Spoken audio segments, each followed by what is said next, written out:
The morning sun cast long shadows across the courtyard of Buckingham Palace as Catherine stepped onto the balcony of her private quarters.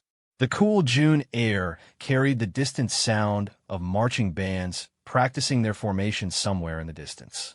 Today was no ordinary day. Today marked the annual celebration of the king's official birthday, and the entire royal household would soon embark on one of the most spectacular public displays of British pageantry. Inside the palace walls, a carefully orchestrated ballet of preparation had been underway since before dawn. The household staff moved with practiced efficiency through corridors lined with portraits of monarchs past, each knowing their role in this grand tradition that stretched back over 260 years. In the royal kitchens, breakfast was being prepared with military precision, while in the mews, the carriages that would carry the family were receiving their final polish. Catherine could hear the gentle murmur of conversation drifting from the children's rooms, where nannies were helping Louis, Charlotte, and George into their formal attire. The young Prince Louis, now 5 years old, had been particularly excited about the day ahead, having practiced his royal wave in the mirror for weeks. His enthusiasm was infectious, though his parents knew that the long ceremony ahead would test even the most patient child's attention span. William emerged from his dressing room, adjusting the ceremonial military uniform that represented his role as Colonel of the Welsh Guards. The red tunic, adorned with golden braiding and military honors, transformed him from the casual father his children knew into the formal prince the public expected to see. He paused at the window, watching as the household cavalry took their positions in the forecourt below, their horses stamping impatiently in the morning air. The palace had been a hive of activity since the early hours. In the basement, security teams conducted their final sweeps, their earpieces crackling with updates from various checkpoints throughout London. The route to Horse Guards Parade had been cleared and secured, with thousands of police officers positioned at strategic points along the way. This was not merely a family outing, but a state occasion that required the highest levels of protection and coordination.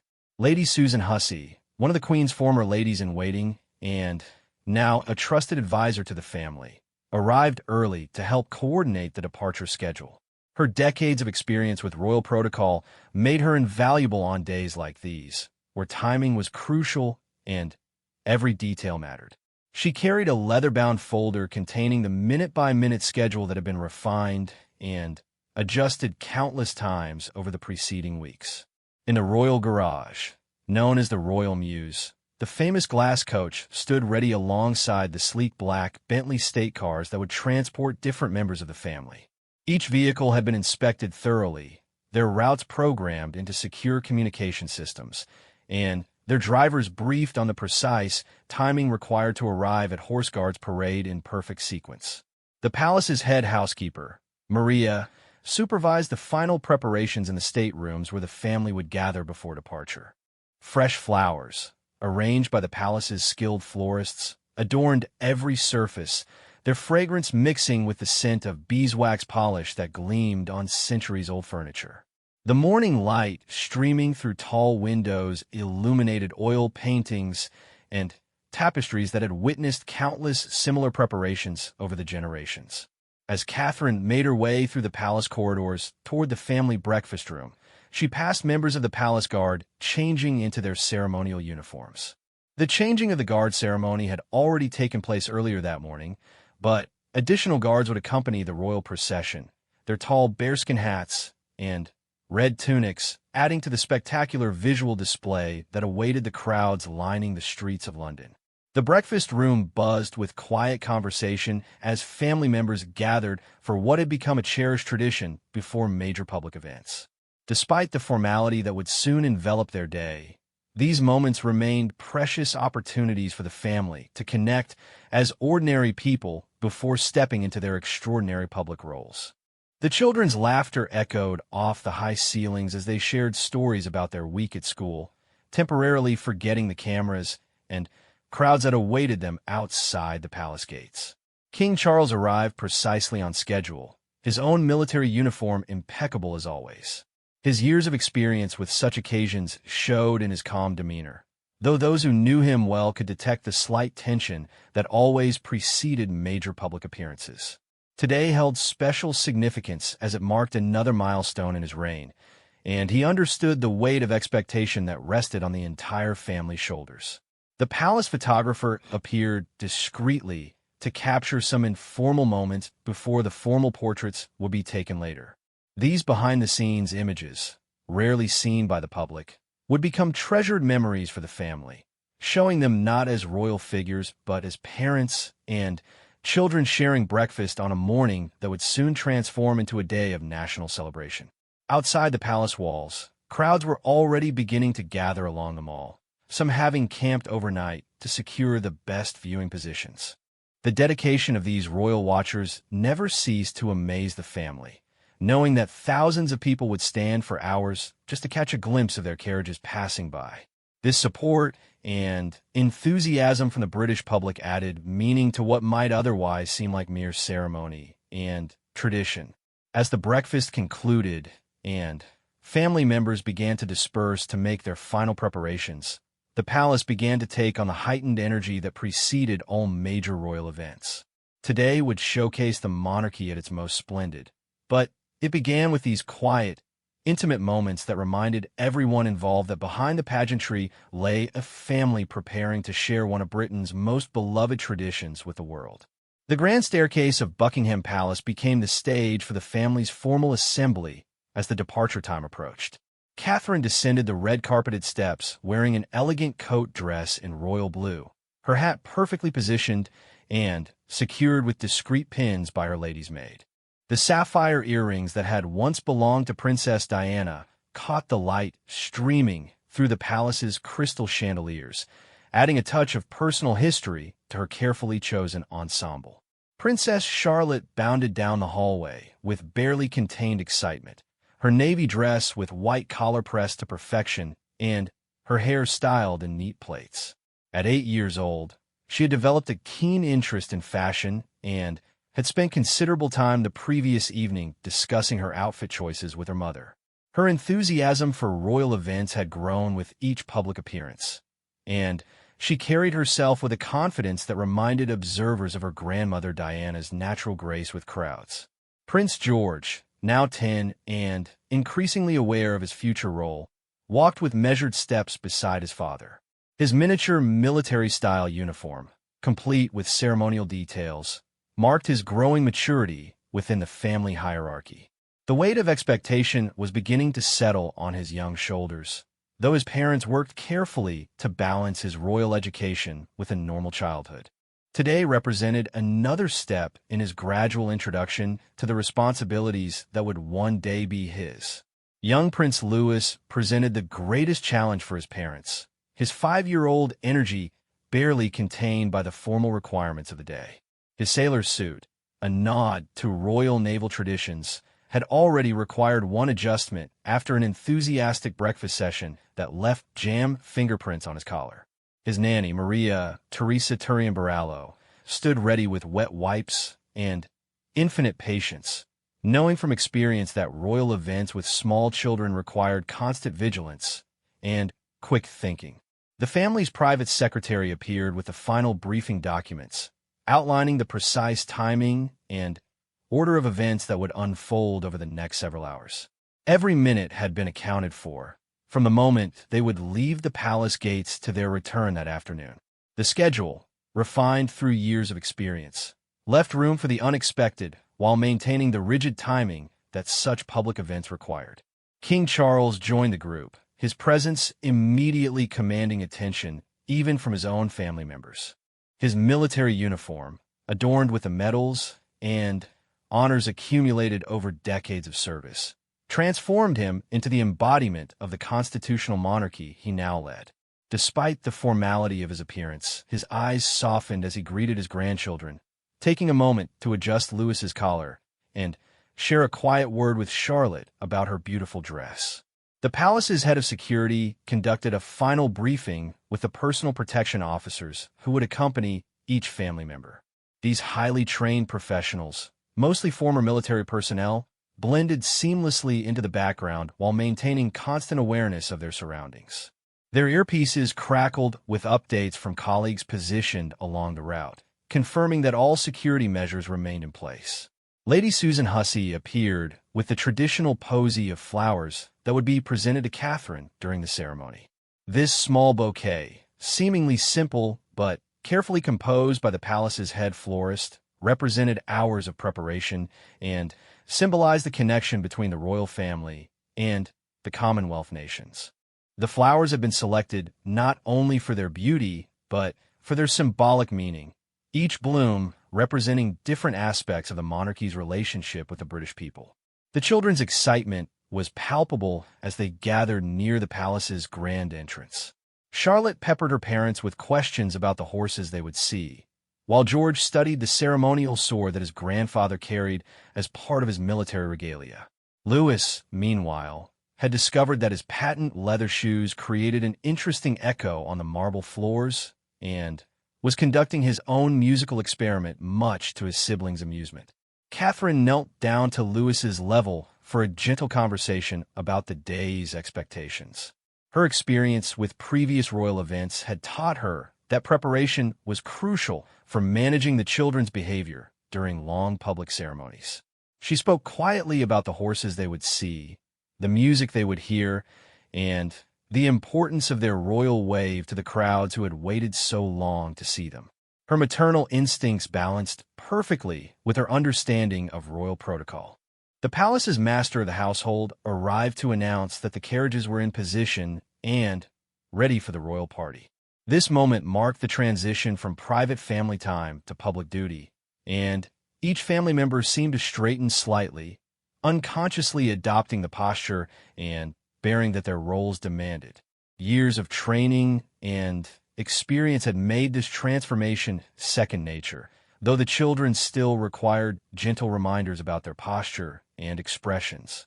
William gathered his family around him for a brief moment of connection before they stepped into their public roles. These few seconds of unity, witnessed only by the household staff who had served the family loyally for years, represented the human side of the monarchy that the public rarely glimpsed. Despite the grandeur surrounding them, they remained fundamentally a family facing a significant day together. The sound of horses' hooves on cobblestones echoed through the palace courtyard as the household cavalry took their final positions. Their magnificent mounts, bred and trained specifically for ceremonial duties, stood with the patience and training that made them perfect partners for such occasions. The riders, resplendent in their ceremonial uniforms with gleaming breastplates and plumed helmets, represented the finest traditions of British military pageantry. As the family moved toward their departure point, the palace staff who had worked so diligently to prepare for this moment gathered discreetly to wish them well. These dedicated individuals, from the head housekeeper to the newest footman, understood their crucial role in maintaining the traditions and standards that made such events possible. Their pride in their work showed in every perfectly polished surface and precisely arranged detail.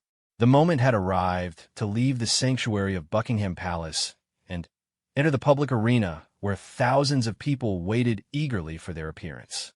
The transformation from private individuals to public figures was complete, and the royal family stood ready to fulfill their roles in one of Britain's most cherished annual traditions.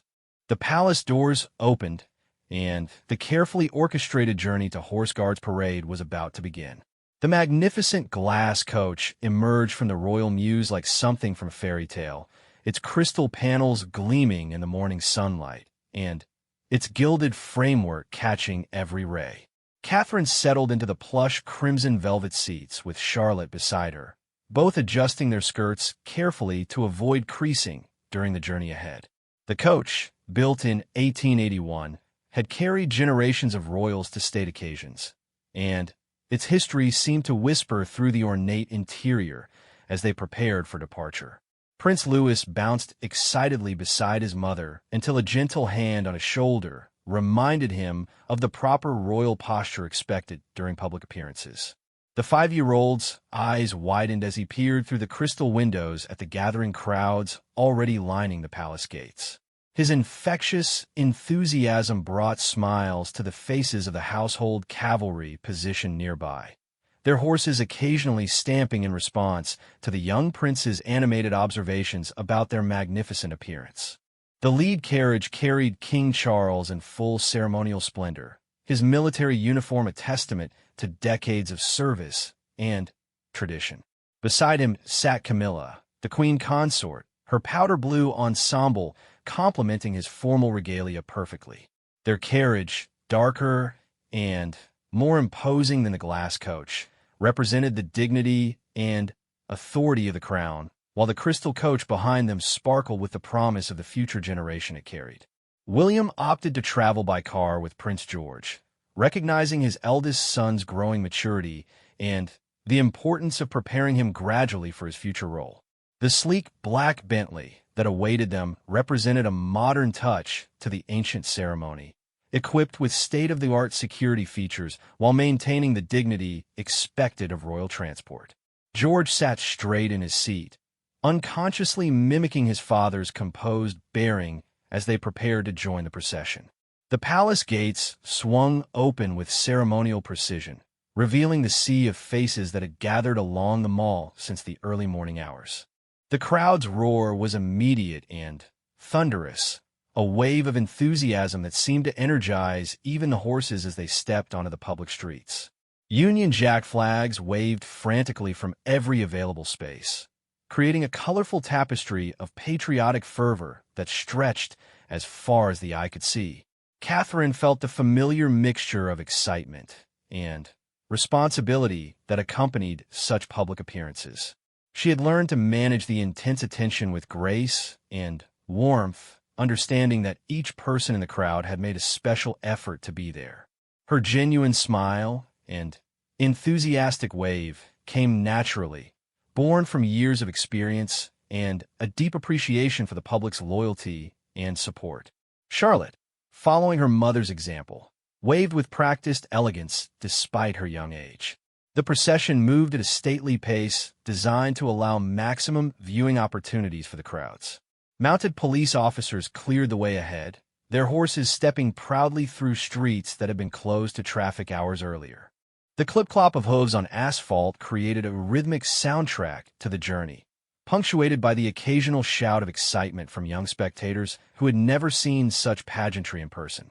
Along the route, spectators acclaimed every available vantage point, from the traditional spots along the mall to creative perches on lampposts and temporary scaffolding. Families had traveled from across the country and around the world for this experience, many wearing elaborate costumes and carrying handmade signs expressing their admiration for the royal family. The international nature of the crowd reflected the global fascination with British royal traditions. Lewis's commentary on everything he observed provided gentle entertainment for those sharing his carriage. His questions about the horses, the soldiers, and the crowds demonstrated the natural curiosity of childhood, while his parents worked to maintain their composed public faces while privately enjoying their youngest son's unfiltered observations. His innocent enthusiasm served as a reminder of the wonders such ceremonies could inspire when seen through fresh eyes. The household cavalry formed an impressive escort around the royal carriages, their ceremonial uniforms and perfectly groomed horses creating a spectacular display of military precision and pageantry.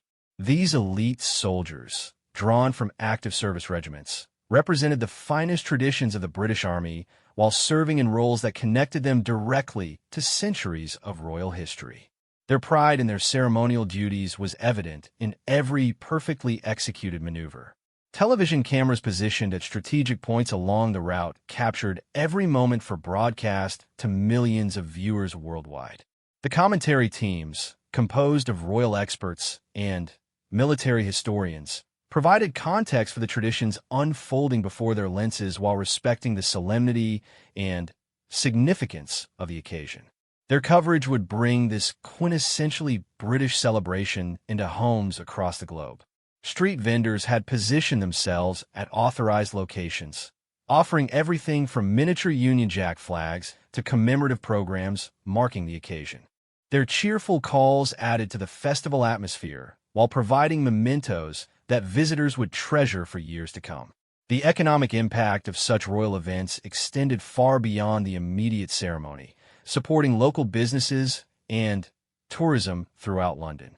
Security personnel, though largely invisible to the public, maintained constant vigilance throughout the procession. Their sophisticated communication networks ensured that any potential issues could be addressed immediately while allowing the celebration to proceed smoothly.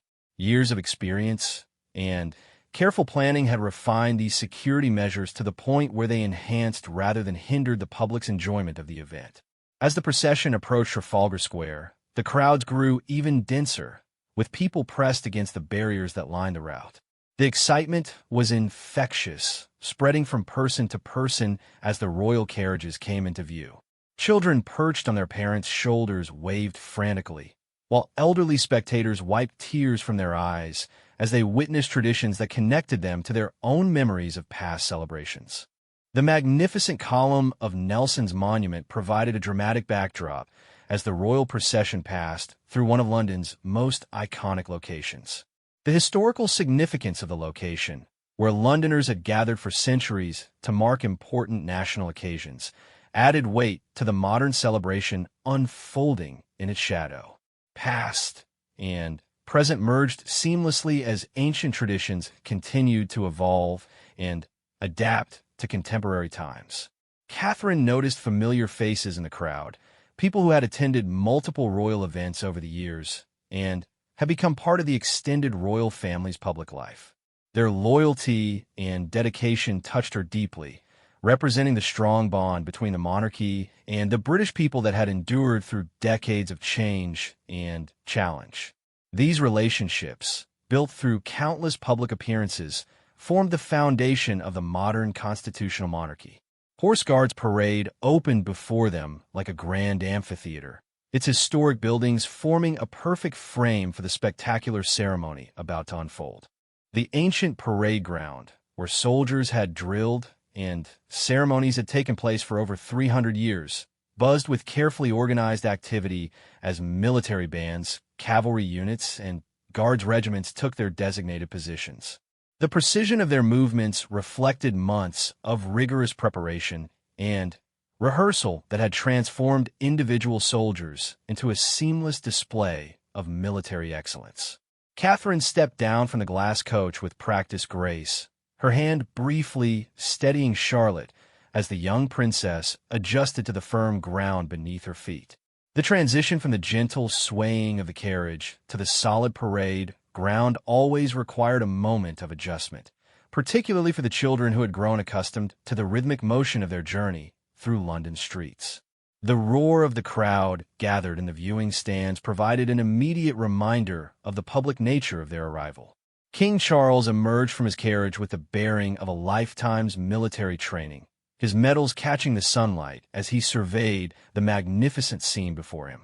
The parade ground had been transformed into a showcase of British military tradition, with over 1,400 soldiers drawn from various regiments positioned in perfect formation across the historic space.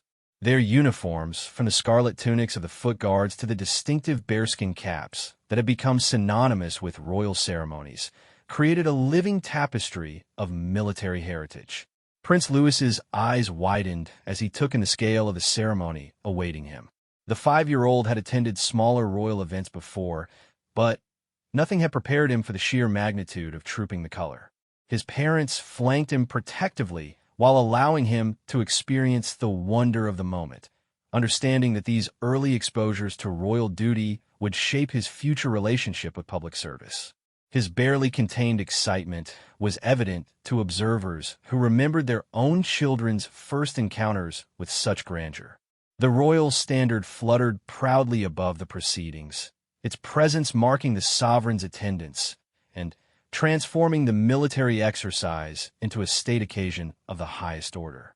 The flag's rich colors and intricate heraldry told the story of the United Kingdom's constitutional monarchy, while its position at the ceremony's heart reminded all present of the institution they were gathered to celebrate.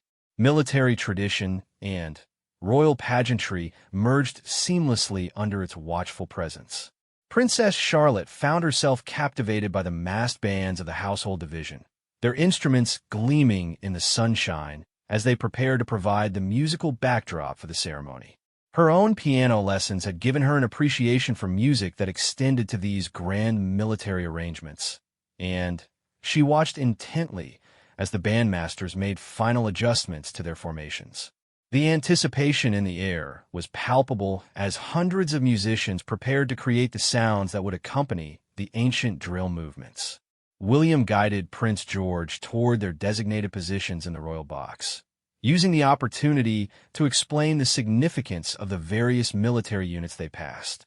George's growing maturity was evident in his serious attention to his father's explanations, understanding that this knowledge would become increasingly important as he prepared for his future role. The weight of tradition pressed gently on his young shoulders, balanced by his parents' determination to let him enjoy childhood while gradually accepting greater responsibility. The viewing stands filled with carefully selected guests, each representing different aspects of British society and Commonwealth relations. Military veterans, distinguished in their service medals and regimental ties, sat alongside community leaders, diplomatic representatives, and members of charitable organizations patronized by the royal family. Their presence transformed the ceremony from a purely military exercise into a celebration that encompassed the full spectrum of modern Britain. Queen Camilla took her place with the quiet dignity that had marked her gradual acceptance of royal duties. Her powder blue ensemble, chosen to complement the ceremony's color scheme while maintaining the understated elegance that had become her signature style. Her journey from private citizen to queen consort had been marked by such public occasions, each one building her confidence and deepening her understanding of the role she had accepted. Today represented another milestone in her ongoing royal education. The household cavalry, mounted on horses bred specifically for ceremonial duties, formed spectacular formations across the parade ground.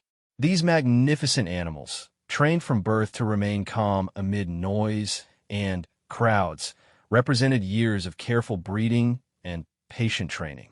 Their riders, selected from active cavalry regiments, demonstrated the continuing relevance of mounted units in modern military ceremonial. The connection between horse and rider, perfected through months of practice, created moving sculptures of military precision.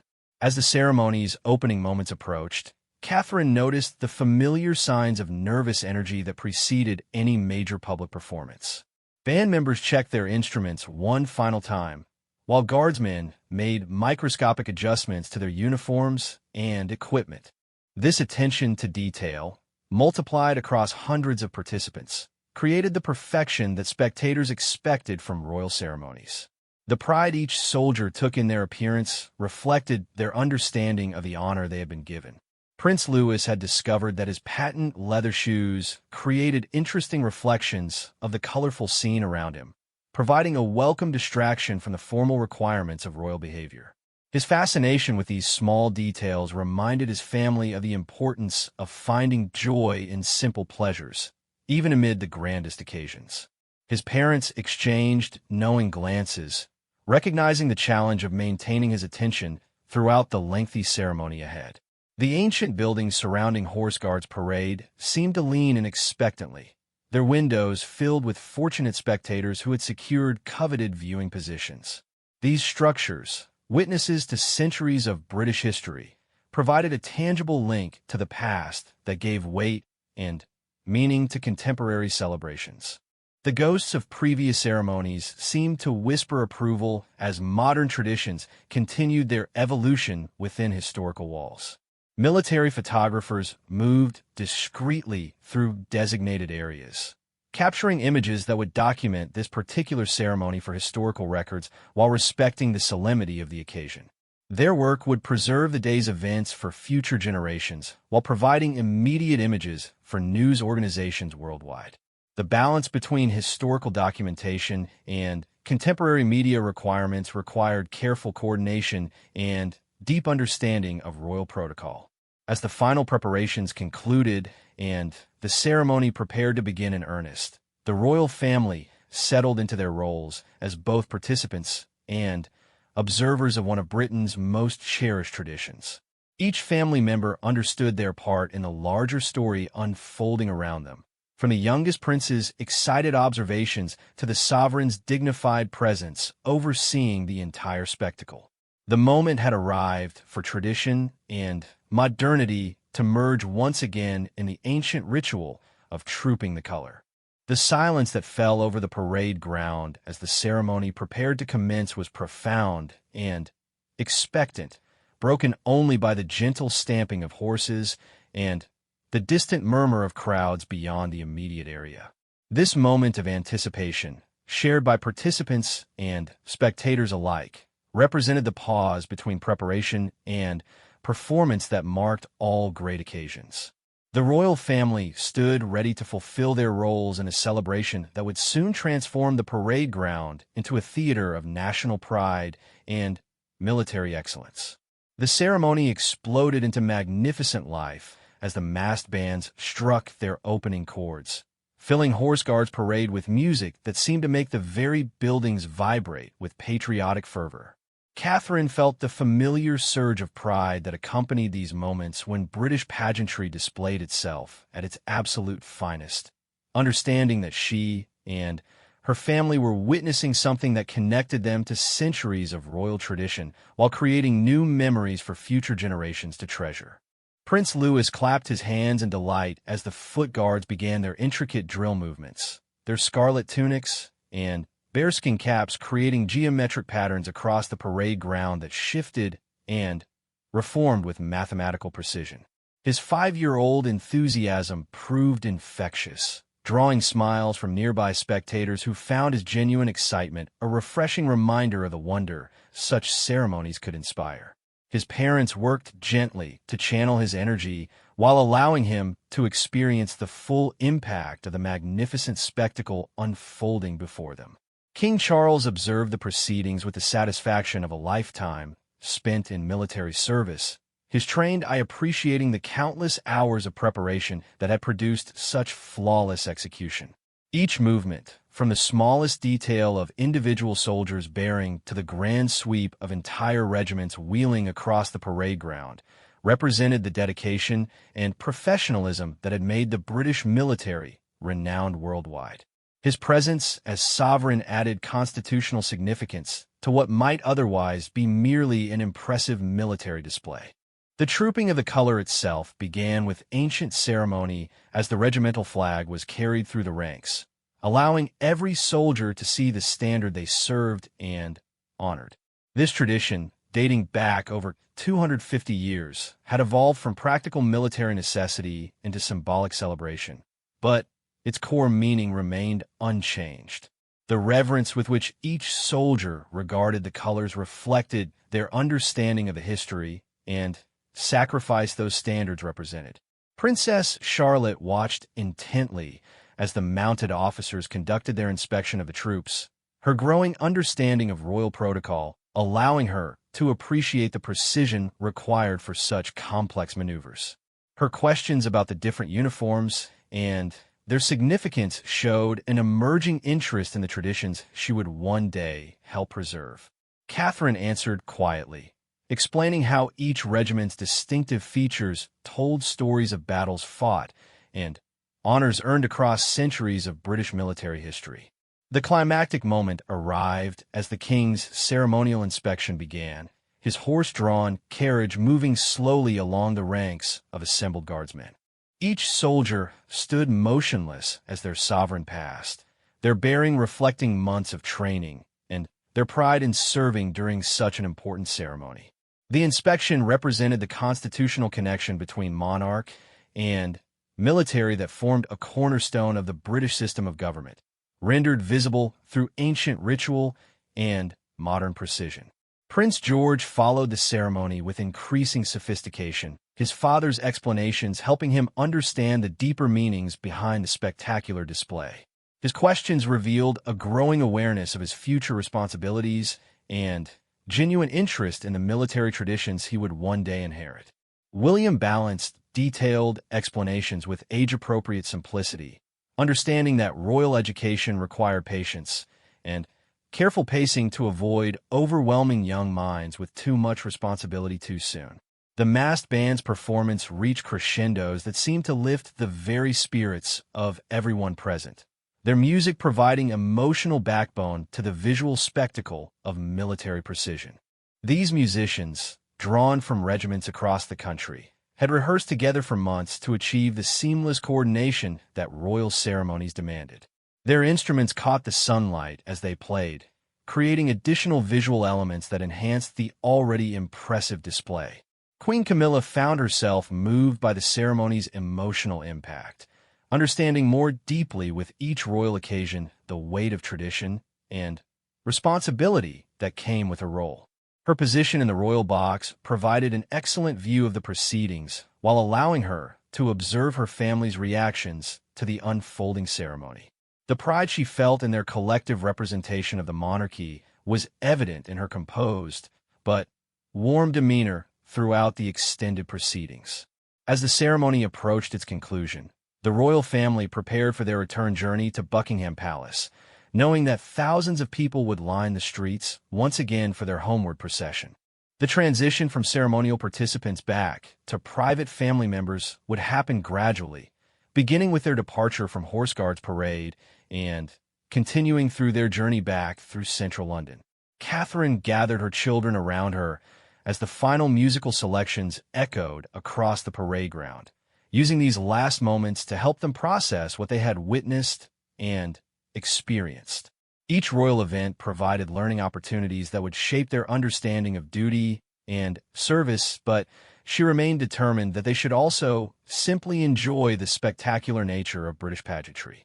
The balance between education and entertainment required constant attention and sensitivity to each child's developing personality. The crowds in the viewing stands began their enthusiastic appreciation as the ceremony drew to its formal close, their applause mixing with the final strains of the national anthem to create an emotional climax that seemed to encompass all the pride and tradition the day represented. Foreign visitors among the spectators often found themselves unexpectedly moved by the ceremony's combination of military precision and constitutional significance, understanding why such traditions continue to attract worldwide attention and admiration. Prince Louis had managed to maintain his royal composure throughout most of the ceremony, though his parents noticed signs that his attention span was reaching its natural limits. His innocent observations about the soldiers, horses, and music provided gentle entertainment for his family, while demonstrating the fresh perspective that children could bring to even the most formal occasions. His presence reminded everyone that the monarchy's future rested with the younger generation who would carry these traditions forward. As the royal party prepared to depart Horse Guards Parade, each family member carried different memories and impressions of the day's events. For some, it represented another successful fulfillment of royal duty, while for others, it provided new understanding of the responsibilities they were gradually accepting. The ceremony had achieved its multiple objectives of honoring military service, celebrating the monarch's birthday, and providing the British people with a spectacular display of their unique constitutional traditions. The journey back to Buckingham Palace promised to be as memorable as their arrival, with crowds of well-wishers lining the streets for one final opportunity to share in the celebration. The royal family settled back into their carriages and vehicles, each carrying the satisfaction of another successful royal occasion and the anticipation of returning home to the quiet sanctuary of family life behind palace walls. The day had reminded them all why such traditions endured and why their roles in preserving them remained so important to the nation they served.